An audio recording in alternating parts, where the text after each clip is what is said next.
오늘 고린도전서 9장입니다. 우리가 저번에 8장을 봤잖아요. 그 고린도전서 8장을 다시 이렇게 생각해 보면 이제 대부분의 경우 믿음이 강한 성도들은 그리스도의 사랑의 정신을 간과하고 자신의 강함을 마치 막 특권처럼 행사하기가 쉽다는 것이죠. 하지만 이제 강한 자들이 약한 자들에게 취해야 할 그 기본적인 자세는 그리스도께서 성도들을 사랑하신과 같이 이 사랑의 동기를 따라 행동을 해야 된다는 것이에요. 그래서 그리스도인이 가지는 이 자유는 물론 이제 모든 얽매이는 것으로부터 이제 해방을 의미하지만 그것이 이기적으로 남용될 때는 약한 자들을 실족하게 할 수 있다는 것이죠. 그래서 바울이 사랑의 법칙을 강조한 이유가 있었던 이유는 바로 약한 양심을 가진 성도들을 실족하지 않게 하기 위한 그 법칙을 강조했던 것이에요. 그래서 그리스도인은 자유가 있지만 양심이 약한 자들 앞에서 그들을 사랑한다는 그 이유로 자신의 자유를 절제할 수 있어야 된다는 것이죠. 그것을 우리가 교훈으로 받았단 말이죠. 그래서 고린도전서 오늘 볼 이 내용도 어떻게 보면 8장을 이어가지고 이제는 바울이 주로 복음을 위해서 자유를 행사하는 데 있어서 절제했던 그 내용에 대한 모범에 관해서 논의하고 있습니다. 그래서 이러한 논의의 목적은 이 고린도 성도들에게 자신을 본받고 또 그리스도 안에서 모든 자유의 권리를 절제하고 복음을 위해서 종의 자세를 취할 것을 교훈하기 위함이라고 보시면 됩니다. 그러면서도 이 본장에서는 이제 바울의 사도권에 대한 그 문제도 기록이 되어 있어요.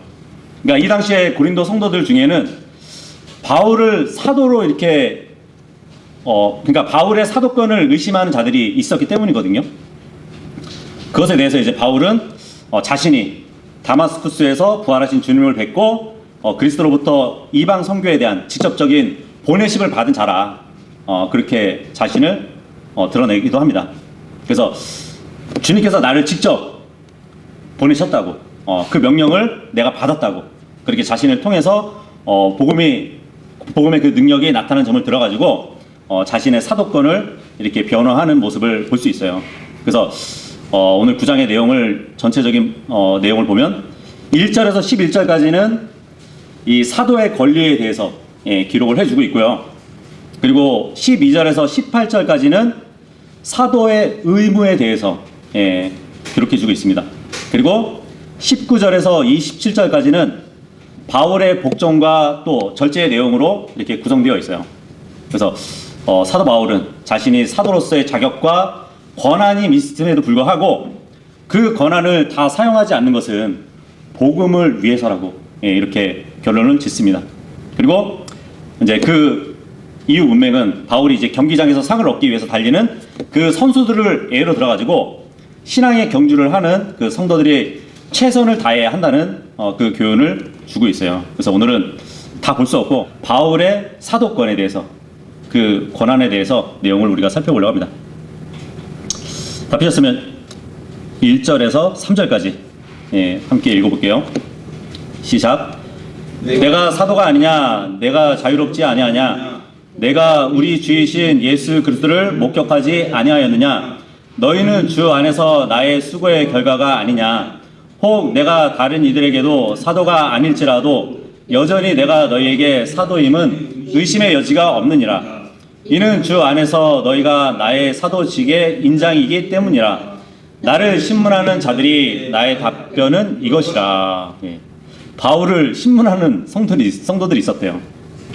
그래서 이 고린도전서 9장을 다 보잖아요. 그러면 거의 다 바울의 질문이라고 보시면 돼요. 바울의 질문이 큰 특징인데 다른 장들과 다르게 이 9장은 질문들이 계속 쏟아져 나와요.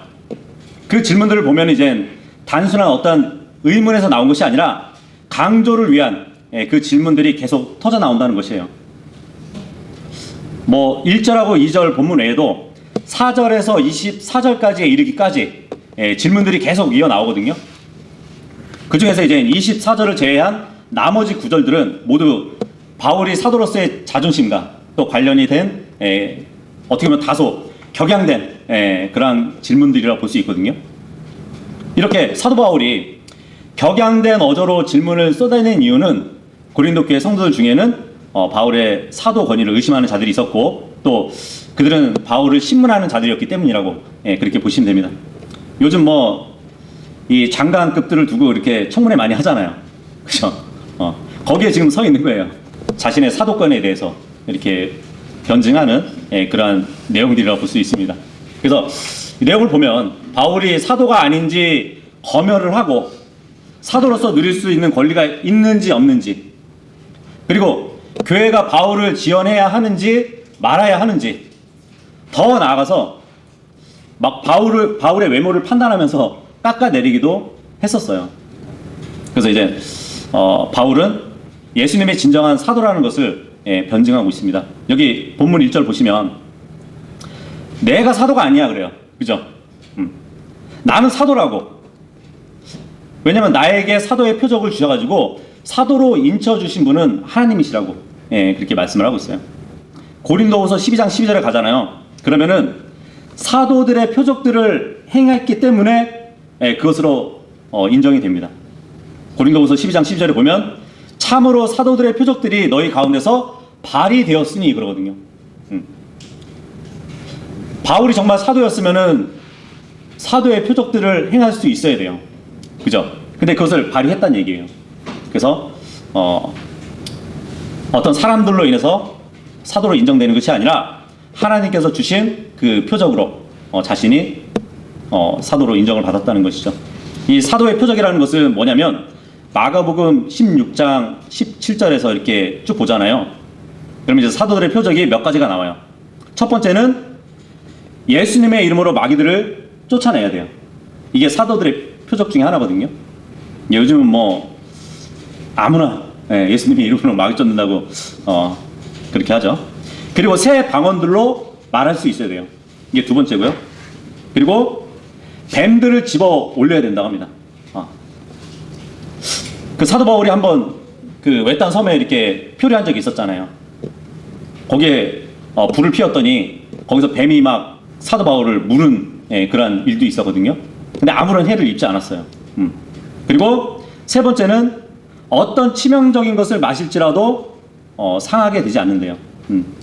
요즘 신사도 운동 해가지고 마귀를 쫓느니 그런 사람들 많잖아요. 근데 뱀을 줘보고 독을 마시라 그러면 아마 마시지 않을 겁니다.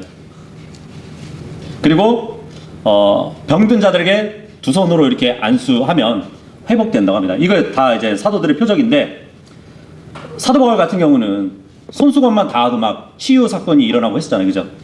그래서 몇 가지를 통해 가지고 사도의 표적을 행했단 말이죠. 이것들 중에 하나라도 정말 바울은 성도들 앞에서 보여주었다는 것이에요. 그렇기 때문에 고린도전서 처음에 시작할 때 한번 보세요. 1장 11절에 보면은 사도 바울이 이 편지의 첫 서두에 이렇게 적잖아요. 하나님의 뜻을 통하여 예수 그리스도의 사도가 되도록 부르심을 받은 바울, 이렇게 당당하게 자신을 소개하는 것을 볼 수 있단 말이죠. 자, 그리고 본문 다시 보시면 내가 사도가 아니냐, 내가 자유롭지 아니하냐 그러거든요. 물론 이것은 자유라는 것은 믿음 안에서 그리스도인들이 갖는 영적인 자유를 말하겠죠. 바울 같은 경우는 이제 유대인들의 율법주의에서 벗어났단 말이죠. 그래서 다른 그리스도인들과 마찬가지로 믿음 안에서 모든 것을 할 수 있는 자유를 가지고 있었어요. 그래서 바울은 나는 예전처럼 율법에 속박되어 있지 않고 그리스도 안에서 그 어떤 것에 얽매이지 않은 완전한 자유인이라고 지금 소개하고 있습니다. 그렇죠? 그래서 사도 바울이 이제 고린도전서 6장 12절에 보면 그런 말도 했잖아요. 모든 것들이 나에게 합법적이라고. 그죠? 물론 이제 나에게 있어서 모든 것들은 적합하진 않지만 모든 것들이 나에게 합법적이라고. 그래서 어떤 것의 영향력 아래 놓이지 않았다고 그 얘기를 한단 말이에요. 그것은 바로 자기 스스로가 자유롭게 됐다는 것을 말씀해 주고 있다는 얘기죠. 자, 그리고 내가 우리 주이신 예수 그리스도를 목격하지 아니했냐, 그 말을 합니다. 그러니까 나도 다른 사도들처럼 주님을 직접 보았다고 얘기를 하고 있는 것이에요. 예수님이 직접 정해주신 그 사도들은 다 예수님을 두 눈으로 목격한 자들이잖아요. 마찬가지로 사도 바울도 나도 예수님을 봤다고 그렇게 얘기를 한단 말이죠. 언제 봤죠? 사도 바울이 교회를 박해할 그 시기에, 그죠? 다마스쿠스 그 도상에서 부활하신 예수님의 빛을 봤잖아요. 예수님을 봤잖아요. 자, 그런데 이 성경을 보면 이 사도 바울이 그 전에 예수님이 살아있을 때 보았을 가능성도 있어요. 누가복음 18장 18절부터 우리가 한번 생각해 보자고요. 거기 가면은 이제 어떤 치리자가 예수님께 나와서 영생을 얻는 방법을 묻는 장면이 있거든요. 그래서 이 젊은 치리자에 대한 기록하고 또 성경에 나온 사도 바울에 대한 기록을 이렇게 비교하잖아요. 그러면 이 젊은 치리자가 사도 바울일 가능성이 또 있다는 것을 보여주고 있습니다. 예수님의 공생의 이때에 만약에 이 치리자가 사도 바울이었다면 나이는 한 그때 당시에 30세 정도, 이렇게 예상하시면 되는데, 그 18절 보시면 이후에 어떤 치리자 한 명이 그분께 여쭈어 말씀드리기를, 선한 스승이여, 제가 영생을 상속받으려면 무엇을 해야 하니까 하였느니라.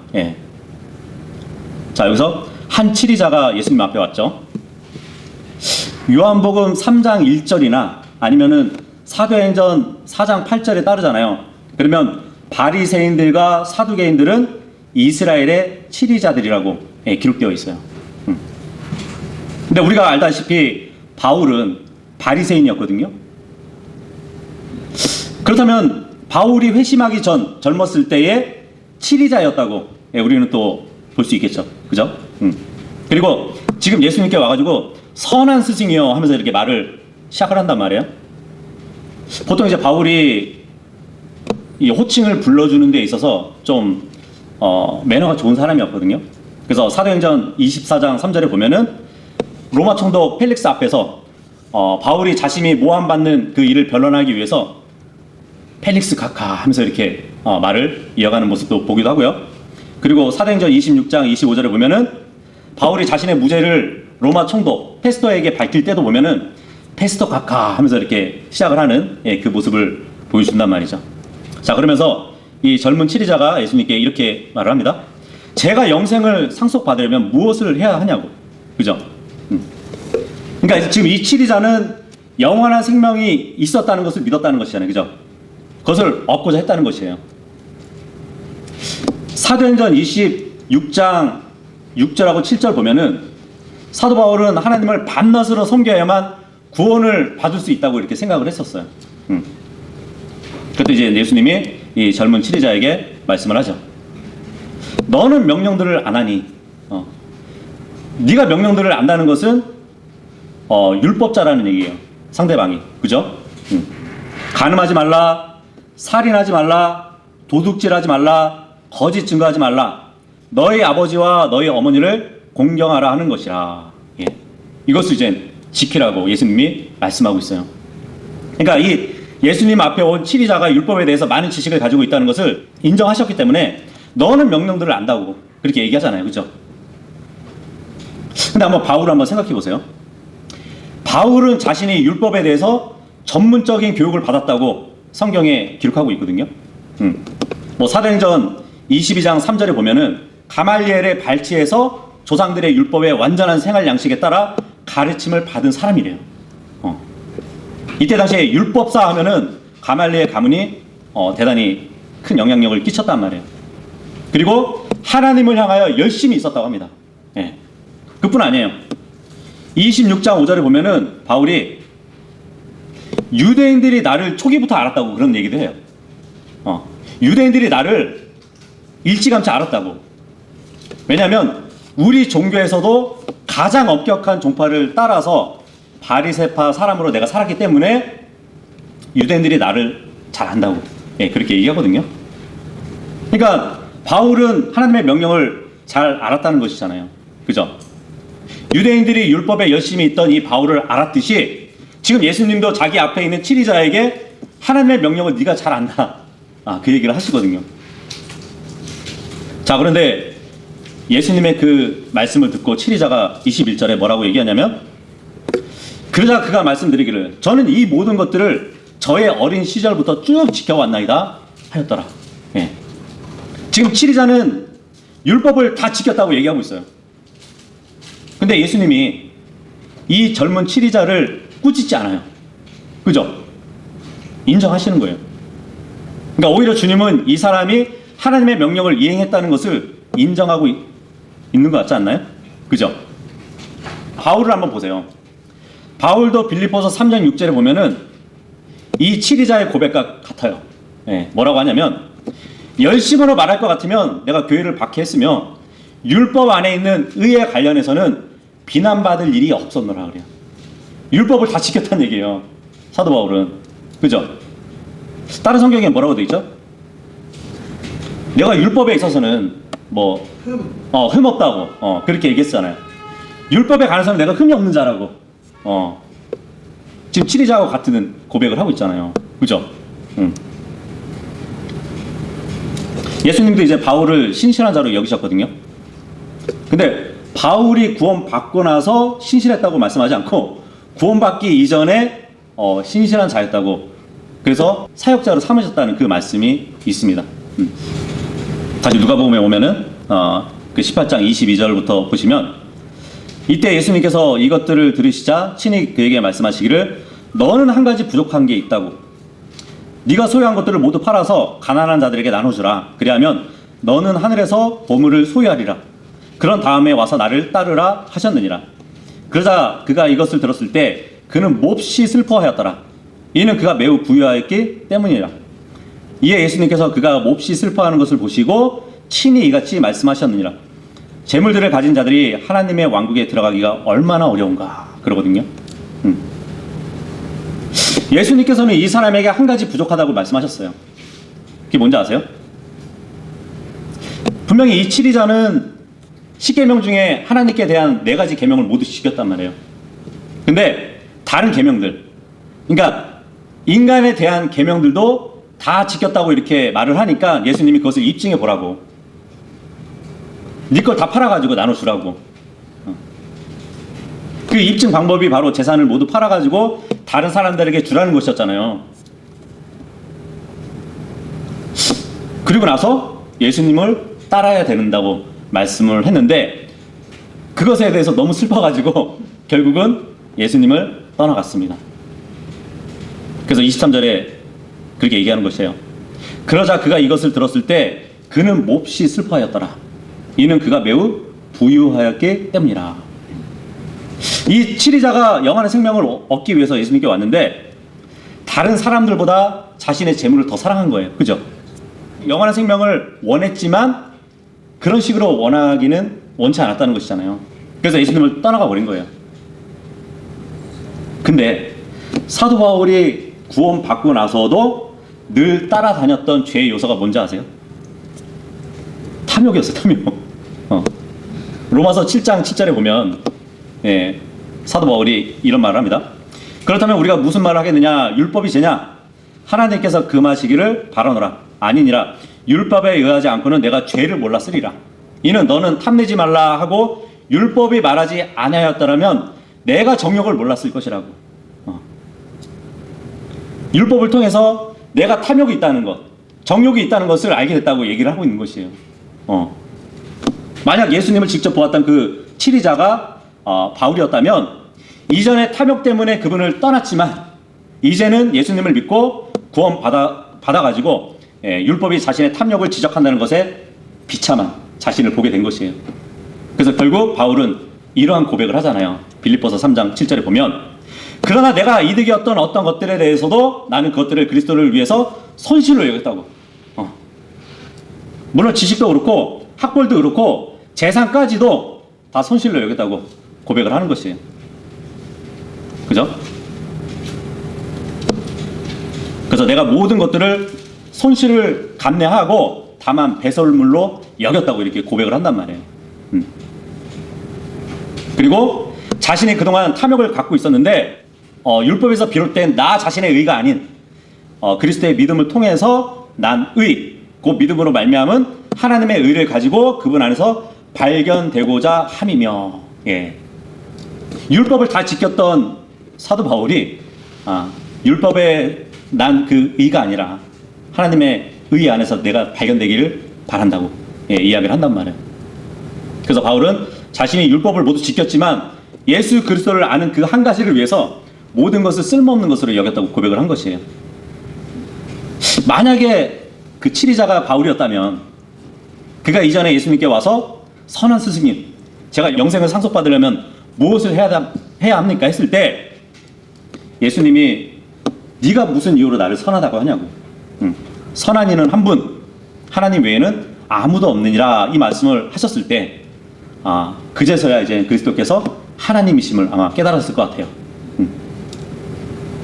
근데 이전에는 예수님이 너는 한 가지가 부족하다 그 말을 듣고 떠났었지만 이제는 누군가가 사도 바울에게 찾아와서 선생님이요, 제가 구원받기 위해 무엇을 해야만 합니까? 물어보면 주 예수 그리스도를 믿어라. 그리하면 너는 구원을 받을 것이요 너의 집도 그리하리라. 이렇게 대답할 수 있게 되었던 것이에요.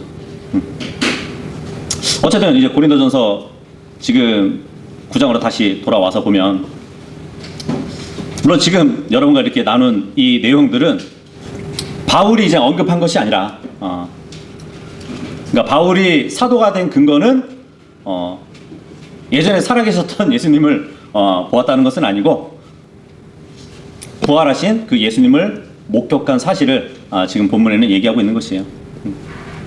물론 이제 예수님을 보았다는 것은 단순히 눈으로 보았기 때문에 내가 사도가 됐다는 얘기는 아니거든요. 사도행전 9장 3절에 보면은 다마스쿠스에서 목격한 사실은 맞는데 그곳에서 바울은 회심을 했잖아요. 회심을 했을 뿐만 아니라 예수님께 보내심을 받은 사도로 임명된 것을 지금 본문에 증언하고 있다는 것이죠. 다시 1절 보시면, 고린도전서 9장 1절 보시면 너희는 주 안에서 나의 수고의 결과가 아니냐, 그러니까 왜 나의 사도권을 의심하느냐 이 얘기를 하고 있거든요.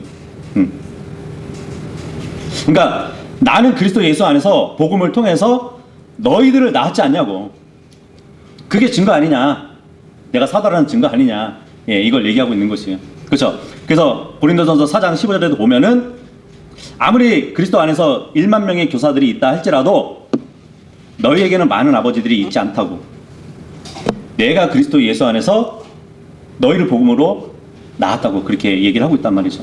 그래서 바울은 고린도 교회 최초의 설립자이고 또 복음으로 낳은 그 사람들의 모임을 이렇게 갖게 한 것이잖아요. 그것이 바로 사도의 사명이었고 나의 사도권을 의심하지 말라고 얘기를 하고 있는 것이에요. 그래서 자신이 뿌린 씨앗의 열매가 바로 너희들인데 하면서 내가 사도라는 것을 명백하게 주장하고 있는 것이에요. 그 2절에 보시면 내가 다른 이들에게도 사도가 아닐지라도 여전히 내가 너에게 사도임은 의심의 여지가 없느니라. 이는 주 안에서 너희가 나의 사도직의 인장이기 때문이라.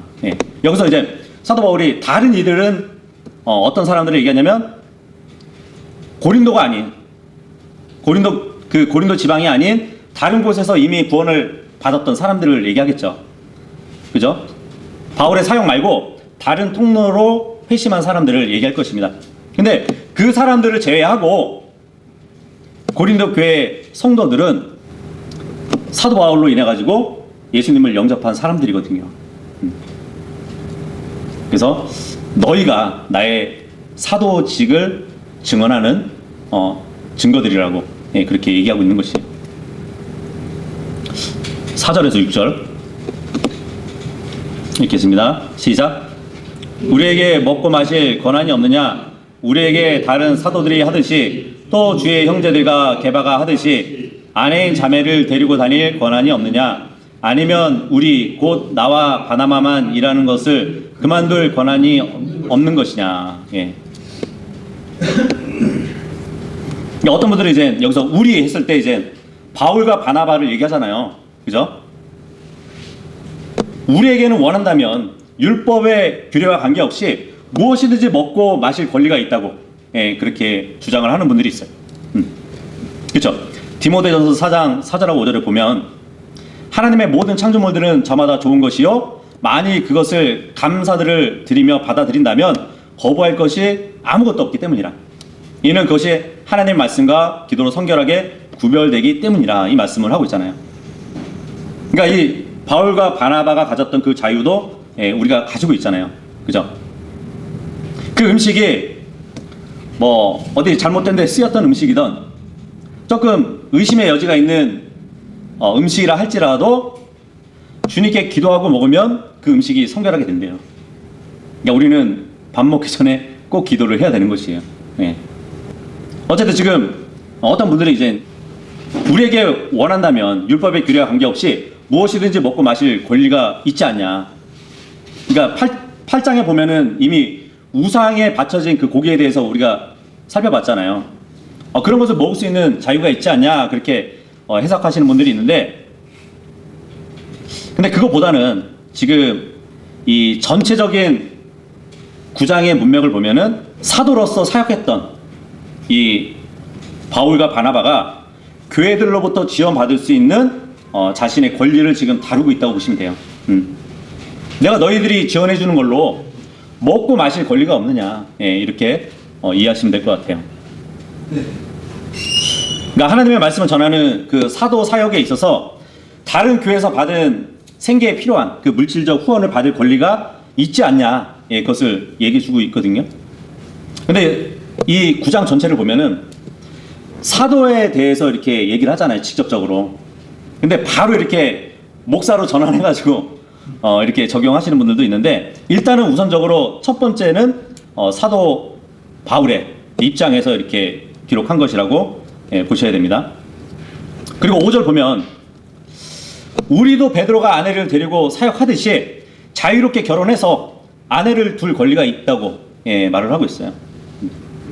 이것도 이제 전체 문맥을 우리가 보면 바울은 자신이 결혼한다 해도 교회에서 지원을 받을 수 있는 권리가 있다고 그것을 말하는 것으로 보여지거든요.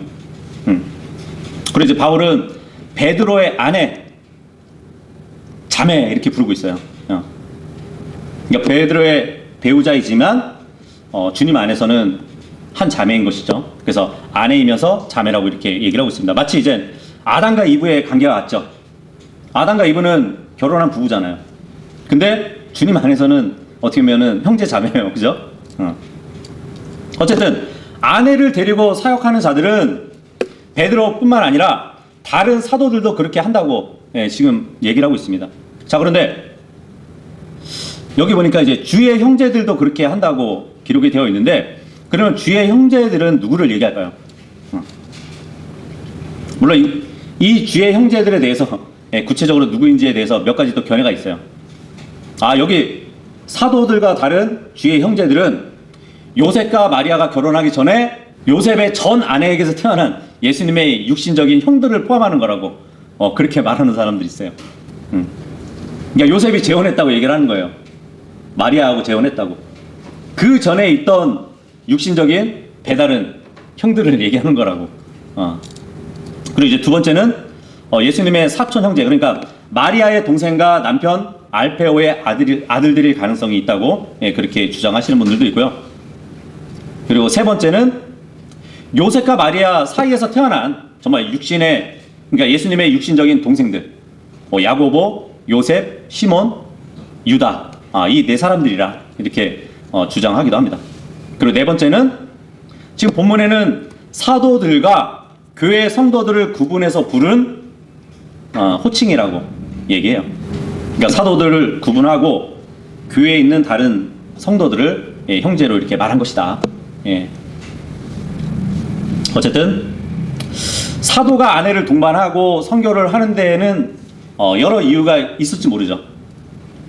예를 들어 이 당시에 동방나라 같은 경우는 남성이 이렇게 말씀을 가르치기 위해서는 여성들과 만나는 일이 쉽지 않았어요. 반면에 사도가 아내를 데리고 다니잖아요. 그러면 그 아내로 인해서 다른 여인들과 쉽게 접촉할 수 있었거든요. 그래서 사도가 아내와 동행하는 것은 어떻게 보면 사도를 도와주고, 또 자기 남편이 사역하다가 아프고 핍박받을 때 그 남편을 돌봐줄 수 있는 그런 점에서 큰 유익이 될 수 있었을 겁니다. 그래서 다른 사도들도 아내를 데리고 이렇게 선교를 했다는 얘기죠. 근데 바울은 자신의 사역을 위해서 독신을 더 선호했어요. 어떻게 보면은 실제로 가족에 대한 부담이 없을 때 더 훌륭하게 일을 수행할 수도 있거든요. 그죠? 왜냐하면 아무리 가까운 부부끼리라 할지라도 사역에 있어서 자주 부딪힐 수 있기 때문이죠. 그죠? 근데 2세기 말 무렵에 알렉산드리아 클레멘트라는 학자가 있는데, 이 사람에 의하면 요한과 바울을 제외하고 다른 사도들은 다 아내가 있다고 이렇게 기록했습니다. 그래서 결혼한 사도들은 자신들뿐만 아니라 딸린 식구들이 있기 때문에 교회로부터 이렇게 부양받을 권리가 있었다고 하는데, 바울도 충분히 나도 가족을 이룰 수도 있지만 그럴 자유도 있지만 뭐 그렇게 하지 않더라도 교회에서 지원을 받을 수 있고 부양을 받을 수 있다는 그 권리를 오늘 성경에 말씀해 주고 있는 것이에요. 그리고 바울은 또 이렇게 바나바와 일을 그만둘 권리도 있다고 얘기하고 있습니다. 그러니까 이 말을 들어보면은 이제 사도들이 교회로부터 생활비를 받았다는 것이 일반적이었다는 것을 또 보여주고 있죠. 그래서 사역을 하는 데 있어서 교회의 지원을 받는 그 일은 정당하다라는 것을 말해주고 있는 것이에요. 바울은 이러한 것에 결국 이제 반대하지 않았습니다. 그래서 디모데전서 5장 18절에 보면은 너는 곡식을 밟아 떠는 소에게 입마개를 씌우지 말라. 그리고 수고하는 자가 자신의 삭슬 받는 것은 합당하니라. 이 말씀을 또 기록했거든요. 이 당시에 바울도 사도의 사역을 하면서도 다른 부업을 했었어요. 뭘 했냐면 이제 천막을 만든 일을 생업으로 했었단 말이에요. 마찬가지로 바나바도 자신의 생업을 가지고 있었습니다. 그래서 바울과 1차 전도 여행 때 함께 동역했던 이 바나바는 교회에서 어떠한 삭슬 받을 수는 있었지만 그러한 권리를 사용하지 않았어요. 다른 직업을 갖지 않을 권리도 있었지만 그렇게 하지 않았다는 얘기예요. 그래서 지금 사도 바울이 우리가 일을 그만둘 자유가 있지 않냐, 이 일은 사역을 얘기하는 것이 아니라 생업을 위해서 했던 그 일들을, 자기들이 어떠한 일을 하던 안 하던 교회는 자기들에게 이렇게 지원을 해줘야 될 것이라는 것을 말해주고 있는 것이죠. 보통 이제 그 유대인들 중에서 보면은 어려서부터 이렇게 생계를 위해서 기술을 한 가지씩 익히는 그런 관습이 있었어요. 더욱 이제 철저했던 유대인이었던 그 바리새인들. 예. 바리새인들은 모두 이제 스스로 생활비를 벌었다고 합니다. 근데 바울도 바리새파 출신이잖아요. 그래서 바울도 열심히 생업을 위해서 몸으로 일했던 사람인 것이에요. 근데 이 당시에 헬라인들 있잖아요. 예. 헬라인들은 육체적인 노동을 천하게 생각했기 때문에 종들을 두고 살았던 것이에요. 그래서 고린도 성도들 중에는 이미 그러한 생활에 있었기 때문에 바울의 삶을 봤을 때 좀 특이하다고 이렇게 생각할 수도 있었을 겁니다. 7절에서 10절까지 읽겠습니다. 시작. 누가 어느 때라도 자기 자신의 경비들을 들여 참전하겠느냐? 누가 포도원을 세우고 나서 거기에서 난 열매를 먹지 아니하느냐? 또는 누가 양떼를 먹이고 나서 그 양떼에서 난 젖을 먹지 아니하느냐? 내가 사람으로서 이런 것들을 말하고 있느냐? 아니면 율법도 그 동일한 것을 말하고 있지 아니하느냐? 이는 모세의 율법 안에 기록되기를 너는 곡식을 밟아 떠는 소의 입에 입마개를 씌우지 말지니라 하였기 때문이라. 하나님께서 소들에게 관심을 두시느냐? 아니면 그분께서 전적으로 우리를 위하여 그것을 말씀하시는 것이냐? 의심할 것 없이 이것은 우리를 위하여 기록된 것이라. 밭을 가는 자는 소망으로 밭을 갈아야 하고 소망으로 타작하는 자는 자기 소망의 동참자가 되어야 하느니라. 예. 이제 사도 바울은 먼저 재정적인 도움을 받을 수 있는 그 권리를 다른 사도들의 신뢰를 들어서 이게 언급을 했습니다. 예. 그리고 더 나아가서 이제 바울은 인간사의 관점으로 봤을 때 그 문제를 다루고 있는 것을 보고 있는데, 예를 들어 생각해보라고. 군인들이 자신의 돈을 들여가지고 전쟁터에 나가는 군인들이 있냐고. 없지 않냐. 국가에서 재정을 대주고 그것을 가지고 전쟁을 치르는 것이 군인들 아니냐. 그죠? 여기 본문에 보니까 이제 군인들이 자신의 경비를 들여서 전쟁에 나가겠느냐 이 말을 하고 있는데, 문자적으로 보면은 이제 이게 스스로 구입한 양식이라는 뜻이에요. 그러니까 한문으로 보면은 자비량 아시죠? 예, 자비량을 말합니다. 요즘 뭐 자비량 사역이라는 말 많이 쓰잖아요. 자비량이라는 말이 여기서 나온 거예요. 근데 이것이 좀 지나서 군인들의 봉급을 뜻하는 말로 또 이렇게 쓰고 있죠.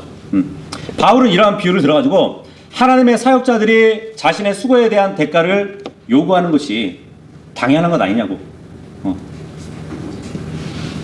교회를 위해서 하나님의 사역을 하는 데 있어서 내 돈을 드리고 하는 것보다는 재정의 후원을 받고 하는 것이 당연한 것이라고 지금 피력하고 있는 것이에요. 그리고 뭐 포도원을 가꾸는 사람, 그죠? 나중에 포도 열매를 많이 맺을 것을 기대하면서 포도를 일구는 거잖아요. 그죠? 포도원을 가꾸는 사람은 자기의 노력이 헛수고로 이렇게 돌아가리라고 기대하지 않고 포도원의 소출을 기뻐할 일을 고대한단 말이에요. 지금 바울 사도는 하나님의 포도원인 교회를 세우는 그 일에 대해서 시간과 수고와 재능을 바쳤기 때문에 교회로부터 후원받는 것은 정당한 일이라고 지금 말을 하고 있는 것이에요. 또 목자 같은 경우는 우유를 얻을 목적으로 양떼를 기르잖아요. 그죠? 물론 이제 하나님의 양떼를 돌보는 그 사역자들에게는 주의 사항이 있긴 합니다. 베드로전서 5장 2절에 보면 이런 말씀이 있죠. 너희 가운데 있는 하나님의 양무리를 먹이면서 그들을 감독하되 억지로 하지 말고 오직 자원하여 하며 더러운 이익을 위하여 하지 말고 오직 준비된 생각으로 하라. 예, 그죠? 이렇게 사도들의 사역은 전쟁에 참여하는 군인들이나 들판의 농부나 목자의 삶과 다를 바 없는 그런 사역이라고 알려주면서 교회에 지원을 받을 수 있다는 것을 말하고 있어요. 그러니까 사도의 사역은 군인으로서 악한 대적들과의 싸움을 하는 일이고, 또 농부로서 성령님의 열매를 맺도록 교회를 돌보는 것이고, 그리고 목자로서 주님의 양떼를 돌보는 그 일 등이 내포되어 있다고 또 알려주고 있죠. 이 세상의 일도 마찬가지잖아요. 그죠? 어떤 일에 대한 결과를 기대하면서 일을 한단 말이죠. 그러니까 주님의 사역을 감당하는 이 사도들에 대한 보상은 지극히 마땅한 것이어야 한다는 것을 교훈하고 있어요. 그런데 이것이 뭐 사람의 말이 아니라 율법에도 이미 규정되어 있다고 지금 말을 하고 있죠. 그래서 신명기 25장 4절의 말씀을 인용하면서 얘기하고 있는 것이에요. 곡식을 밟아 떠는 그 소에게 입마개를 하지 말라고. 소도 먹어야죠. 일을 하려면. 그죠? 보통 이제 동방의 여러 나라에서는 소를 이용해가지고 이제 곡식을 떠는, 어떻게 보면 이 방아짓 하는 거잖아요. 그죠? 방아를 돌리거나 아니면은 일정한 한 구역에 이제 곡식을 모아가지고 소가 밟도록 했단 말이에요. 그래서 곡식을 이렇게 떨게 했습니다. 근데 이집트나 다른 이방 지역에서는 소가 곡식을 먹지 못하도록 입에다가 망을 씌웠다 그래요. 근데 참 주님은 사랑의 하나님이시라 그 짐승의 입에 망을 씌우지 말라고 말을 하고 있죠. 보통 이제 소의 입을 제어하는 것이 뭐냐면 입 주위에 이제 가죽끈으로 이렇게 묶거나 아니면 작은 망을 이렇게 씌워가지고 가죽끈을 뿔에다가 이렇게 고정해가지고 먹을 수 없도록 이렇게 만드는 것이잖아요. 그러니까 소가 어려움 없이 숨을 쉬어도 먹지는 못하게 하는 것이었어요. 근데 모세의 율법에는 이것이 금지되어 있었어요. 소가 일하는 동안에는 배불리 먹을 수 있게 했던 것이에요. 타작하면서 곡식 주변을 돌고 있는 이 소에게 그 곡식을 먹도록 허락한 이 율법에는 정말 가축에 대한 하나님의 배려가 들어가 있는 것이죠. 물론 이제 하나님께서 인간뿐만 아니라 짐승들에게까지도 관심과 사랑을 베푸신다는 것을 또 보여주고 있는 것이에요. 물론 이제 이 말씀은 구절에 따라서 하나님께서 소들에게 관심을 두시느냐, 이것은 아니에요. 그러니까 지금 교훈을 주는 이 말씀의 목적은 하나님께서 소들을 염려하시지 않는다는 말이 아니라 하나님께서는 정말 한 마리의 새도 관심을 갖고 애정을 갖고 계시는 분이시잖아요. 마태복음 6장 26절에 보면. 근데 이 바울의 의도는 일한 만큼 보상을 받는 것에 대해서 가축도 율법에 의해서 보상을 받는데 하물며 사람들이 일한 것에 대한 보상을 받는 것은 더욱 당연한 일이 아니냐, 예, 그 일을 말해주고 있는 것이에요. 주님은 말 못하는 짐승들을 위해서도 이 구약에 기록한 것처럼 정말 주님의 사역을 하는 사역자들에게 복지를 염두에 두셨다는 그 사실을 알라는 것을 말해주고 있는 것이죠. 그 10절 보시면은 밭을 가는 자는 소망으로 밭을 갈아야 하며 소망으로 타작하는 자는 자기 소망의 동참자가 되어야 하느니라, 이 말씀을 하고 있어요. 어떻게 보면 이제 그리스도인의 사역도 쟁기질이나 곡식을 타작하는 일과 굉장히 유사점이 있죠. 근데 그 일에 종사하는 사람은 최대한의 노력을 기울여가지고 열심으로 하고 근면으로 이렇게 일을 하면 성공적인 보답을 받을 것이라는 정당한 그 소망과 기대가 있어야 할 것 아니에요. 그죠? 우리들도 지금 뭐 사업이나 직장 생활을 하는데 그 이유가 뭐예요? 그 수고의 소산을 향유하는 것이기 때문이잖아요. 그죠?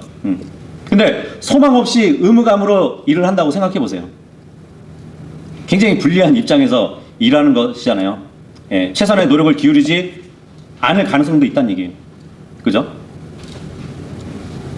정당한 보수를 받을지 못 받을지 확신이 없는 사람이 어떻게 자신의 일에 큰 관심을 나타낼 수 있겠어요. 그죠? 그래서 자신에게 주어진 임무에 사심 없이 끈기 있게 자신을 바쳐서 일할 수 있는 이유는 그만큼의 보상이 있기 때문인 것이죠. 네, 11절하고 12절 읽겠습니다. 시작. 만일 우리가 영적인 것들을 너에게 뿌렸다면 설령 우리가 너희의 육신적인 것들을 거둘 것이라고 해도 그것이 대단한 일이냐? 만일 다른 이들이 너희에 대하여 이 권한의 동참자들이 된다면 우리는 더욱더 그러하지 않겠느냐? 그럼에도 불구하고 우리는 이 권한을 사용하지 않았노라. 오히려 우리가 그리스도의 복음을 방해하지 않도록 모든 것들을 감내하였느니라. 예. 계속 지금까지 권리를 주장하다가 마지막에 와서 하지만 이 권리를 사용하지 않을 거야, 이렇게 결론을 내고 있습니다. 보통 이제 성경에서 씨 뿌리는 그 비유는 복음을 전파하는 일과 그리스도의 믿음을 통해서 받는 소망과 특권을 나눠주는 그 일을 나타내는 데 사용되는 말이잖아요. 근데 바울은 자신을 일컬어 가지고 고린도 지역 성도들을 위해서 영적인 것들을 뿌렸다고 지금 말을 하고 있어요. 그러니까 다시 말하면 고린도에 와서 그들에게 복음을 증거하고 하나님의 그 고귀한 말씀들을 전해 주었다는 얘기예요. 예. 그렇게 한 사역자로서 고린도 성도들이 이제 보답하는 그 물질적인 필요를 채워주는 것이 지나친 요구냐고 지금 얘기하고 있는 것이에요. 그래서 바울은 고린도 교회가 거기서 설교하고 가르치는 다른 일꾼들을 물질로 후원하고 있다는 것을 또 알고 있었다고 말을 하고 있죠. 그죠? 다른 이들에게는 그러한 권리를 갖게 하면서 그렇다면 우리도 더욱더 그렇게 해줘야 되지 않냐, 예, 그렇게 말을 하고 있죠. 다른 사람들을 후원하는 것을 의무감으로 너희가 했다 하면 우리에게도 충분히 할 수 있는 것 아니냐고. 예. 그럼에도 불구하고 나는 그리스도의 복음이 방해받지 않도록 참았다고 얘기하고 있습니다. 그러니까 고린도 성도들로부터 받을 그 권리를 주장하기보다는 오히려 온갖 고난과 수고를 감내했고 그렇게 해서 주님의 복음이 방해받지 않기를 원했던 것이에요. 그래서 바울은 자신이 전폭적인 그러한 지원을 받을 권리에 대해서 의문을 품기보다는 자신의 권리를 부인했던 그 이유는 만약에 그 권리를 계속 고집해가지고 생길 나쁜 결과들을 피하기 위해서는 내가 차라리 포기하겠다, 그렇게 얘기한 것이에요. 그걸로 인해서 혹시라도 이제 복음이 가로막힐까봐. 예. 그래서 오늘 이렇게 또 9장 상반절을 봤는데 8장에서도 약한 지체를 위해서 자신의 자유를 절제하는 모습을 봤잖아요. 먹는 음식에 대해서.